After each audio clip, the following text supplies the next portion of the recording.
উমরা পালনের পর চুল কত নিয়মে কাটতে হয়? আমরা যতটুকু জানি সমস্ত মাথার চুল কাটতে হয়, কিন্তু সৌদি আরবের প্রায় লোক উমরা করার পর মাথার 3-4 জায়গা থেকে একটু একটু করে সামান্য চুলের অংশ কাটে। তারা বলে চুল কাটা হয়ে যাবে। এ বিষয়ে চুল কাটার বিধান কি? ভাইরা আমার, এটা ঠিক যে উমরা করার পর সাফা মারোয়া পাহাড়ের সাই করার পর মারোয়া পাহাড়ের উপরে কেচি নিয়ে কিছু পোলাপাইন দাঁড়ায় থাকে, সেখানে মাথার এখান থেকে একটু সামান্য সামান্য কেটে দেয়। এখন এটা দিয়ে অনেকে মনে করে যে উমরা হয়ে গেছে। না, এটা তো হবে না। কারণ আল্লাহ তাআলা কোরআনে কারিমে পুরো মাথা মুন্ডন করতে বলেছেন, অথবা পুরো মাথার চুল ছোট করতে বলেছেন।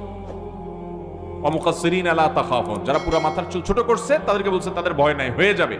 কিন্তু আল্লাহ তাআলা মাথা মুন্ডন করার নির্দেশ করেছেন। নবী করিম সাল্লাল্লাহু আলাইহি ওয়াসাল্লাম দোয়া করেছেন, আল্লাহুম্মা আরহামিল মুহাল্লিকিন, আল্লাহ হজ এবং উমরার পর যারা পুরো মাথার চুল চেঁচে ফেলে তাদের প্রতি আপনি রহম করেন। এভাবে দোয়া করেছেন, তিনি 3 বার দোয়া করেছেন।